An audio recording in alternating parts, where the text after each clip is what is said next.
আমরা মাখরাজ শব্দের অর্থ কি? বের হবার স্থান। আরবি হরফগুলি যে সকল নির্দিষ্ট স্থান হতে উচ্চারিত হয় তাকে মাখরাজ বলে।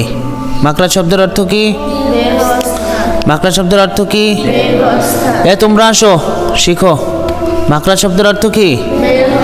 বের হওয়ার স্থান। আরবি হরফগুলো যে সকল নির্দিষ্ট স্থান হতে উচ্চারিত হয় তাকে মাখরাজ বলে। একটা হরফকে আরেকটা জায়গায় নেওয়া যাবে না। কেন যাবে না? কারণ এগুলার নির্দিষ্ট জায়গা আছে। আর মাখরাজ মোট হচ্ছে 17টা। মাখরাজ মোট কতটা? 17টা। 17টা মাখরাজ বের হওয়ার জন্য নির্দিষ্ট জায়গা 5টা। কয়টা? 5টা। জৌফ, হালক, লিসান, শাফাতান, খাইশুম। আজকে হইব লিসান। আজকে কি? লিসান। লিসান অর্থ জিহ্বা। এই জিহ্বা থেকে মাখরাজ 10টা। জিহ্বা থেকে 10টা। হরফ 18টি। ঠিক আছে? হরফ কয়টি? মাখরাজ 10টি। জোরে বলতে হইব। ঠিক আছে? তার মধ্যে 2টা পড়ছি, কফ এবং কাফ পড়ে লাইছি। তাইলে আমরা মাখরাজ মোট পড়ছি 1টা, 2টা, 3টা, 4টা, 5টা, শেষ। আজকে 6 নাম্বারটা। 6 নাম্বারের হচ্ছে শিন, জিম, ইয়া। 6 নাম্বার মাখরাজের নাম কি? জিম, ইয়া। জিহ্বার মধ্যস্থল সোজা তার বরাবর উপরে তালুর সঙ্গে লাগাইয়া এই মাখরাজ হইতে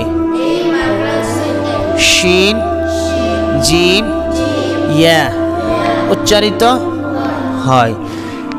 জিম, জিম। জিহ্বার মধ্যস্থল, আমার দিকে তাকাও। জিহ্বার মধ্যস্থল উপরে তালো। জিম, শিন। এই শিন আবার তাফাশিসের হরফ। শিন কিসের হরফ? তাফাশিস। তাফাশি অর্থ হচ্ছে ছড়িয়ে দেওয়া। যখন শিন উচ্চারণ করবা পুরা মুখ ছড়াই দিবা। শিন, আশ, আশ, শিন, ইয়া, ইয়া, ইয়া। তারপরে 7 নাম্বার মাখরাজ দোয়াদ। 7 নাম্বার মাখরাজের নাম কি? দোয়াদ।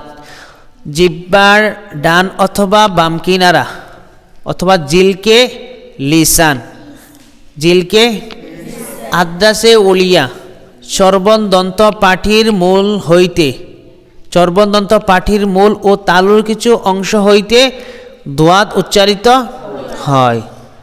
জিলকে লিসান বুঝনি? জিল অর্থ কিনারা, লিসান অর্থ জিহ্বা। জিহ্বার আগার অংশের কিনারা। আদ্রাস দাঁত, যেটা সিলেটের ভাষায় কয় গাইল দাঁত। কি দাঁত? গাইল দাঁত। এটা সানাই উলিয়া, রুবাইয়াত, আনিয়াব। এই 3টা দাঁত আছে না এইদিকে? 3টা দাঁতের পরে, এদিক দিয়ে 3টা দাঁতের পরে, নিচে 6টা। প্রথম 6টার পরে বাকি যত দাঁত আছে সবগুলা কি? আদ্রাস। সবগুলা ওটা 3 ভাগ। আবার আদ্রাস 3 ভাগ। দাওয়াহিক, তহিন, নওয়া, জিদ। ঠিক আছে? ও আদ্রাস এই সাফার দাঁতগুলার ঘোড়া আসেনি, গোড়া এবং এটার মারি আছে না, মারির কিছু অংশের মধ্যে লাগাই করবা। দদ, দদ, দদ, আব, আব। আর এটা ইস্তেলার পুর হইব। আব, আব, দদ, দদ, আব। তারপরে লাম। তারপরে কি? লাম। 8 নাম্বার মাখরাজ লাম। লাম হচ্ছে জিহ্বার আগার অংশের কিনারা। জিহ্বার আগার অংশের কিনারা তার বরাবর উপরে দাঁতের মূল ও মারির কিছু অংশ হতে লাম উচ্চারিত হয়। লাম, আল, লাম, লাম, আল, আল, আল, আল। যদি সামনের থেকে করো আল হইবনি না, জিহ্বার কিনারা। আল, আল লাম আলহামদু, ঠিক আছে। তারপরে র, জিহ্বার আগার অংশের পিঠ, জিহ্বার আগার অংশের, জিহ্বার আগা আছে না, এই আগার অংশের নিচের অংশ আছে না, এই পিঠ সোজা উপরে তালু, সোজা উপরে তালু, এই মাখরাজ থেকে র উচ্চারিত হয়। র র আর আর আর র র। তারপরে নুন, তারপরে কি জিহ্বার আগার অংশের, জিহ্বার আগা তার বরাবর উপরে তালুর সঙ্গে লাগাইয়া এই মাখরাজ থেকে নুন উচ্চারিত হয়। নুন নুন আন আন। নুন হচ্ছে সোজা আগা লাগাইবা, আর র হচ্ছে আগার নিচের পিঠ, ঠিক আছে। তারপরে তা দাল ত, এটা হচ্ছে 11 নম্বর মাখরাজ। কয় নাম্বার? 11।